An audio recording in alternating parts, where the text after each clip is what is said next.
Welcome to Learn with Sawgrass, the Wednesday edition. Thank you so much for joining us today. And we do come to you live every Tuesday afternoon at 3 p.m. Eastern, and then every Wednesday morning at 10 a.m. Eastern to tell you all the things Sawgrass. So we will have sessions that talk about the printers, to talk about the inks. We'll have some inspiration where I make some things for you. We also dive into some things that help you if you have a business, whether you're selling a little or whether you're selling all the time. We have some tips for you too. And that's kind of where this week falls. So yesterday we talked about maximizing your return on investment with the Sawgrass system when you're selling. And then today we're going to break down some ways to optimize your ink use.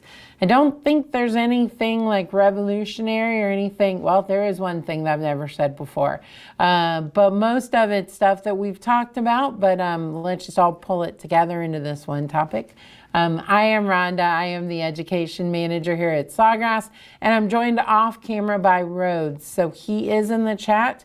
If you have anything that you want to contribute, or if you have any questions, put them on there. I'll pester him ever so often to get that feedback, and we'll address that as well.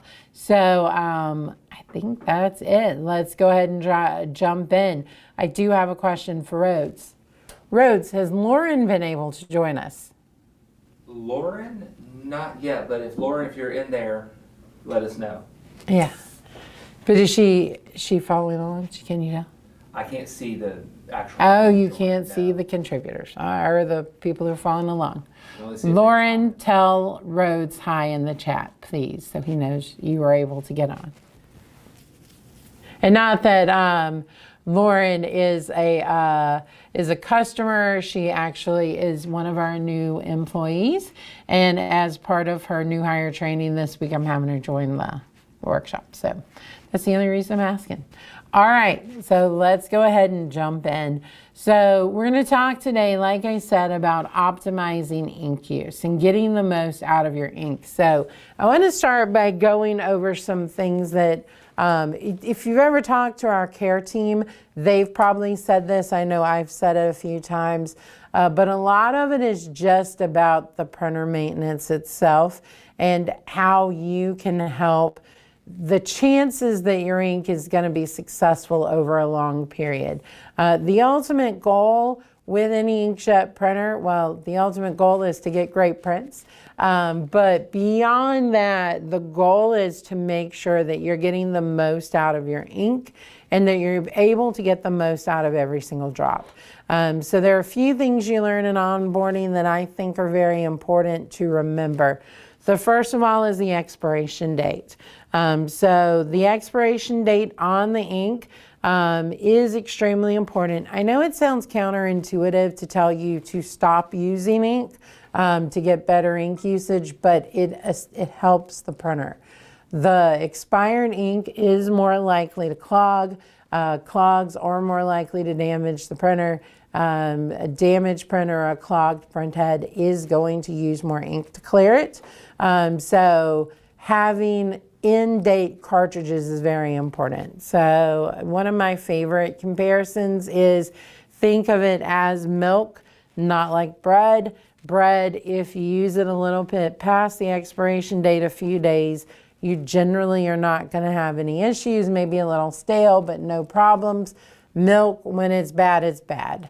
And that's more likely to happen closer to the expiration date. So honor your expiration dates, very important. Second of all, make sure that your printer is in the proper place. So we talked about this before. We've talked about this with printer maintenance, making sure that nothing is touching the sides of your printer, keeps your printer from overheating, but also the humidity of the room and the temperature of the room are going to be important. Those are both things that you can find kind of those sweet spots for in our knowledge base, but maintaining the printer is going to help the health of the ink. If you purchase ink in advance, make sure that you're storing those extra cartridges somewhere that is not too hot, not too cold, just kind of a middle range room in your house that the humidity is good. Don't store those in a garage. We have seen that there can be issues with the ink freezing. Ink that freezes will not perform like ink that doesn't freeze. So if you can keep it kind of in there, now of course you can't control what happens when it's being transported to your house, but that's a short period of time. If you're storing ink for several months, that's going to be a bigger issue. So don't store in a garage. Store in a climate controlled space, and that's going to give you the best optimization right there. The other thing, of course, is to make sure that your printer is plugged in and turned on at all times. The printer does do daily maintenance, so if you're going a day that you're not printing, that printer is going to do maintenance probably twice. It is only pushing a fraction of 1% of ink through those lines, but it does need to do that. That keeps the ink moving, it keeps any particles from settling, and it's going to keep your printer healthy. It's going to make the best use of your ink as well. So make sure that you have it plugged in and turned on so that it can do that daily maintenance when you're not using it. The big thing to remember here is that the printer does need the ink to be moving. It is important that it is moving.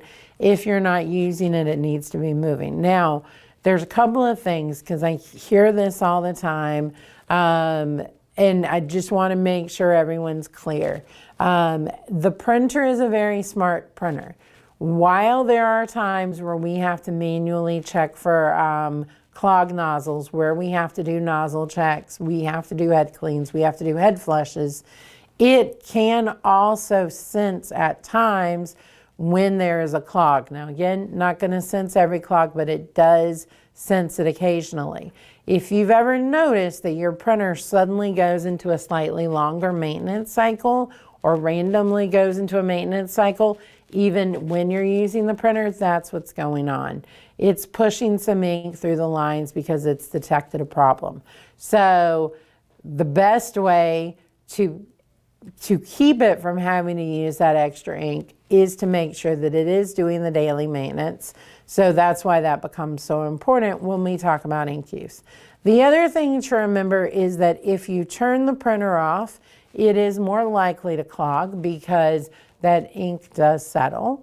And so when that ink settles and those issues arise, then it's going to have to use more ink because that's how it clears a clog. So if you're turning it off to prevent it from using ink, it may use more ink if there's a clog. Of course, if you have to resort to doing a head clean or head flush, that's going to use more ink too. So the best way to prevent clogs and to prevent it having to use ink to clear the clog, or you having to use ink to clear the clog, is to make sure that the printer is turned on and plugged in so it can do daily maintenance. The other side of that coin is making sure that you are printing frequently. This is a production unit. It's not meant to sit for months on end, whether it's plugged in or not plugged in. So the best thing that you can do is ever so often just go, hey, I have a few t-shirts. Let's make some t-shirts for little Susan's special day at school. Not going to use a lot of ink, and we're going to talk more about that piece of it in a minute. But keeping the ink moving, keeping the printer printing is when it's going to be the happiest. It is a production printer. It is meant to be used. So letting it sit for a while, you know, and here's the thing. Most of us who have a Sawgrass printer also have a vinyl cutter, whether it's Cricut, whether it's Silhouette, whether it is Caesar or another brand. We have one of those. That doesn't care. There is nothing moving through that device. It just sits there. It's like knives. And so it is fine if you're not using it. Your sublimation printer, totally different piece of equipment. it needs to be used. It needs to be used frequently. So make sure that you're doing a few projects ever so often. We often talk about schools.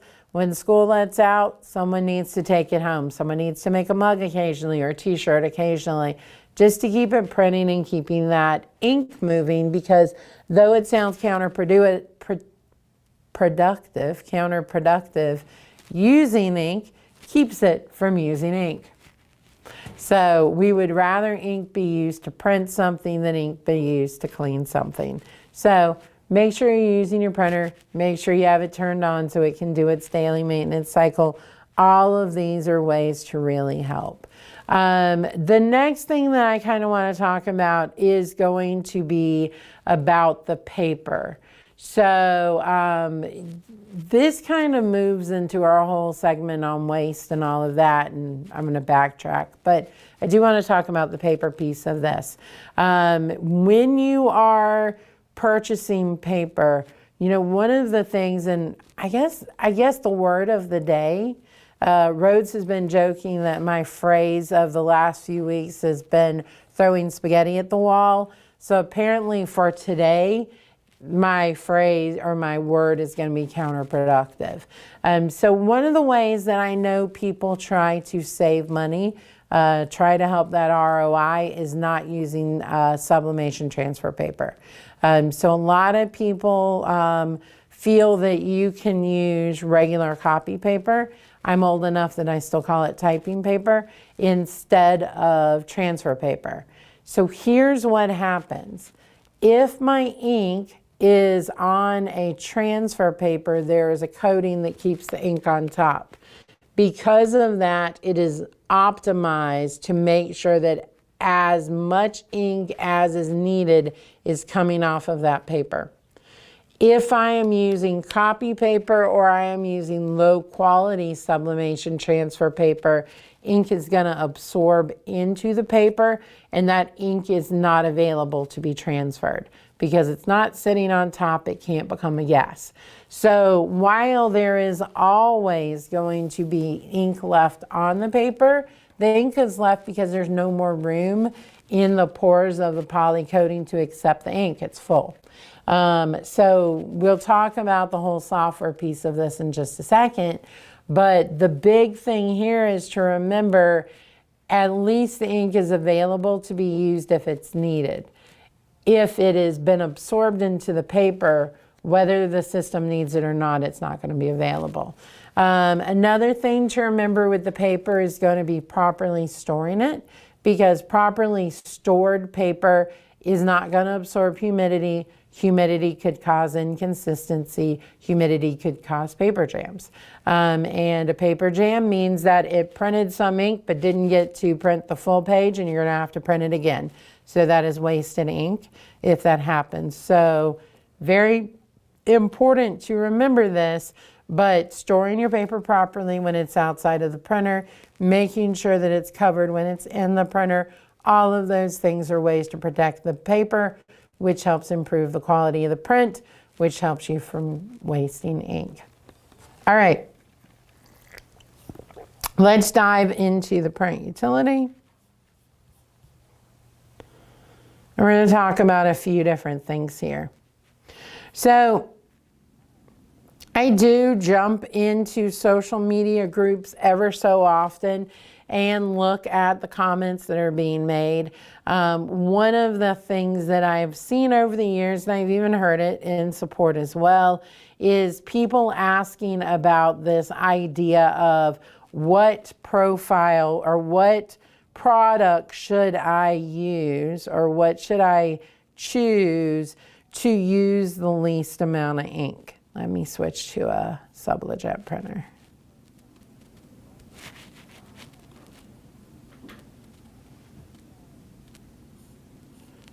So I hear this all the time. What profile should I choose? What product should I choose to use the least amount of ink? And this again is counterproductive thinking. See, word of the day. Because if I am printing on or pressing onto ceramic, The profile that's going to lay down the correct amount of ink for ceramic is ceramic. There's no one size fits all. You don't need the same amount of ink for every type of product because the pores on the poly coating on metal are different sizes than the pores on the poly coating on ceramic or on a stainless steel tumbler. So because of that, each need a different amount of ink to be laid down on the paper. So one of the best ways that you can make sure you are getting the right ink coverage and not getting too much ink on the paper or too much ink left behind on the paper when you're done is to make sure you're choosing the correct product and to make sure that you are choosing the correct media type. Now, we haven't talked about this in a while, so let's run through this again. When we look at the papers, if you are not seeing your paper listed, the coating on your paper is probably very similar to either type A or type B. Every paper out there is going to be similar enough to type A or type B for it to work. The default is going to be type A. Now, if you are seeing that you are, normally what I would say is if there's too much ink left behind on the paper, if the ink, no, we're not talking about VersaFlex, we're talking about sublimation. If the ink seems too wet, then those are times when I would try the type B. And that may be a better option for you. But type A, type B, every paper is going to be decently similar to one or the other. And we want to make sure that we're giving you the correct amount of ink. All right, I'm going to stop there, Rhodes. Are there any questions or comments? Just two comments here from Lori. First, please don't listen to anyone that tells you that you can use expired ink. And then your sublimation paper should never feel drenched in ink when using it. Right, yep. And that's where you really look at that type A and that type B in that situation.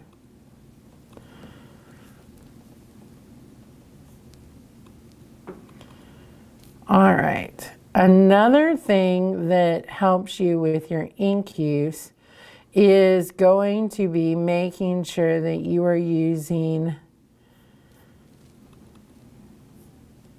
the most out of the paper. So getting the most out of the print, getting the most out of what you're doing with ganging and nesting will help with your ink use as well. So making sure that you're using this area. Now, nesting is when I am putting multiples of the same image on my page. So in this case, if I were going to put 6 of these, we're going to call them magnets. And then I can go in and I can actually space those to make sure that I'm getting enough distance that I can go ahead and put these on my product. Usually what I do with smaller items with sublimation is I tape the item to the page. So I would probably center this. I'm getting a good distance on each side. I'm putting these down and getting what I need for my nesting. Now, ganging is going to be the same thing, but putting different images on the page. So in this case,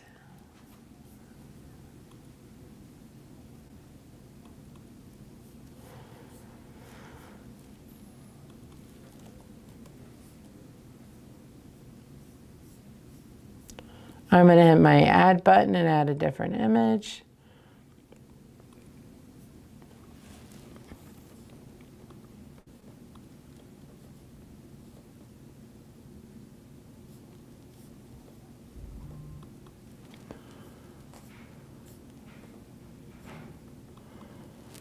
All right, so I have my 2 images that are both going onto magnets. I can see both of these. I'm going to make sure they're sized correctly because I didn't do that ahead of time. And then now I'm able to say maybe for Frankie, I need 5 of him. And then for my podcast, I need, let's say, 3 of that. And then I can come in and I can put spacing between those. And so making the best use of your paper is another way to make sure that you're making the best use of your ink. Now, up to this point, I've talked about a lot of things that we've talked about before. This next concept is going to be one that I have never talked about before, but it's going to be a very important one. So I have 5 designs. I hope you can see them all really well. This is number 1. This is number 2. As you can see, these are all mug designs.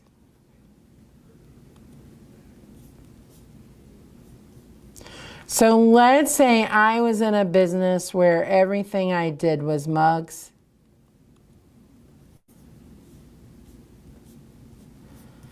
And these are all mugs and possibilities.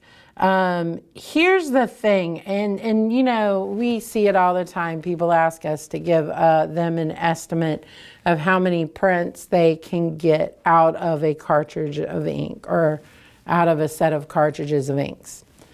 This design is very different in the amount of ink use than this design, or this design, or this design.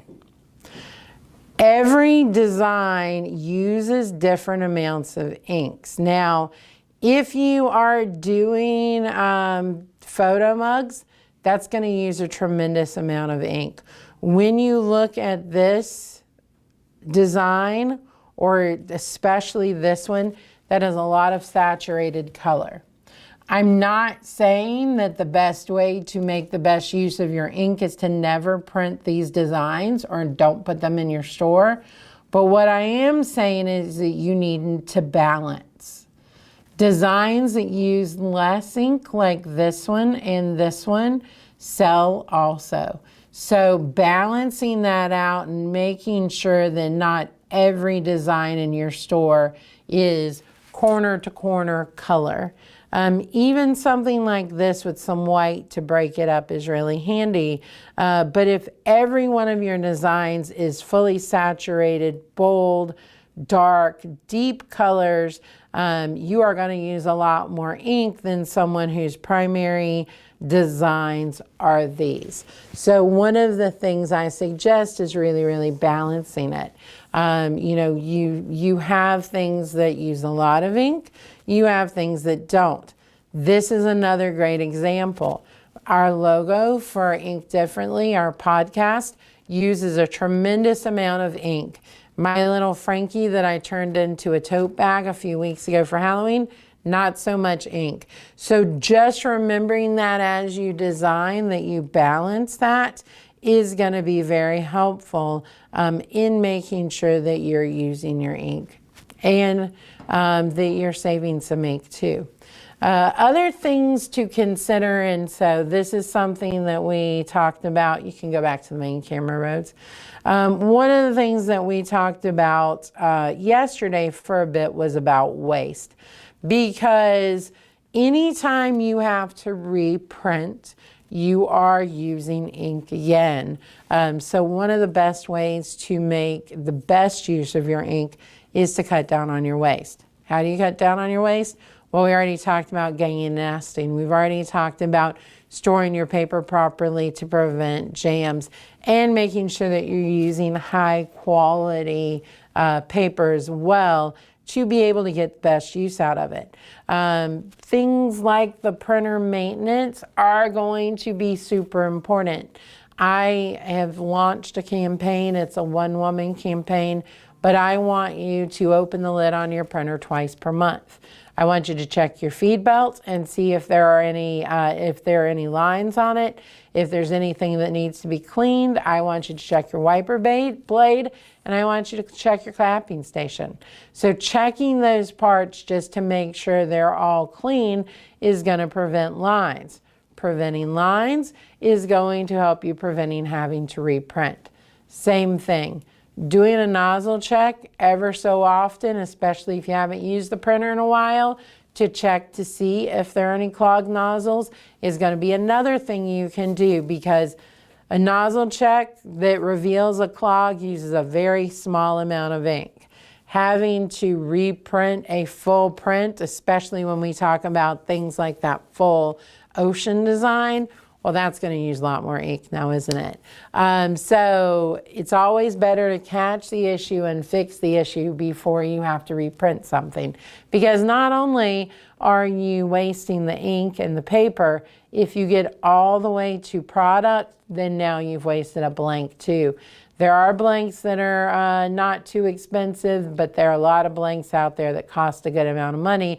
I'm always terrified when I use one of them because I don't want to have to reprint that and have to repurchase that blank. So these are all very important things. Doing that printer maintenance, checking for any lines on the feed belt, checking for any lines anywhere is going to be very important.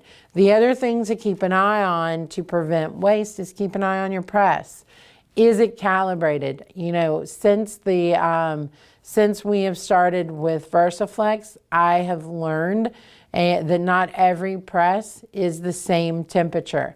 And just because it says on the screen that it's at 375 does not mean it's at 375. It could be at 400. It could be at 365. It could be at 400 in parts of the press and then 365 in others. So having a heat gun like you would use to check the temperature on a grill is going to be a great thing just to check that platen to make sure that works. Thank you, Rhodes. This is a heat gun that we use. We actually travel with them now. So they are a staple when we go to trade shows, just to make sure that our presses are calibrated, that they are working correctly, and that there are no cold spots on that press.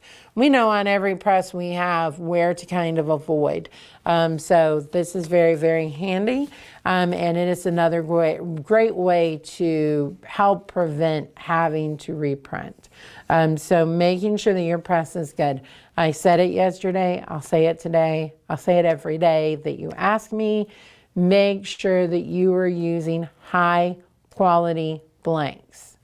Again, it's counterproductive to purchase a blank to save money if you're going to have to redo it because the blank doesn't have consistent coverage of that poly coating, or it's something that it just doesn't have the quality to accept it. If it's not a good quality blank and you have to reprint it, you have not saved any money. So we have a lot of great dealers out there. Any dealer where you buy a Sawgrass printer sells blanks, and those blanks we know are going to give you great results. And I also know they all have great customer service because I know the people who offer it, and they are going to help you out if you do have an issue. It does happen. It happened to me a few years ago. I had something that I always do. Done a million times before then, I've done a million times since, and for whatever reason, the box I got, half the box was bad. That does happen, but customer service was able to help us with that. So use great blanks, make sure you're getting good quality, have a good workflow so that you're not creating errors. One of the other things, I said this yesterday, I'll say it again today, use a workflow that minimizes the amount of changes you're having to make in the print utility, because having to change settings every single time increases the human error factor and the amount of times you may have to resend it or have to reprint it. So keep an eye on that too. Just watching it to make sure that you're getting the quality and everything you need so you don't have to reprint. Another way that you can maximize or optimize your ink usage. Rose, do we have any questions or comments? One last question or comment from Lori. If you have lines on the print, odds are they're going to show up on the blank, and it's not worth it just to press it, stop, and do the maintenance. Yeah. Yeah, there are lines that press out. Not every line is going to press. But it is a good idea to start checking things then, to not continue and to kind of stop and take a look at that to see what's going on. All right, that's all I got. There's no other comments or questions today, so thank you so much for joining us. We're so glad to have you. We do hopefully have an Ink Differently podcast either dropping into this week or beginning of next week. And that's going to be a great one on our Sawgrass print utility with Julian Firth in our Sheffield office. So one of my, as always, favorite people, but he really is. He's the guy who hired me, so he's pretty important. And so he will be with us on that podcast, so check that out. Otherwise, we'll see you next week. We do have some great projects next week. Next week's going to be a great project week. I've already started talking to our creative marketing director, Lindsay, about some things that she thinks would be good, and I've started thinking about some things that will be good, so we're going to have a lot of fun with that. So until then, have a great rest of your week, and we'll see you next week. Bye-bye.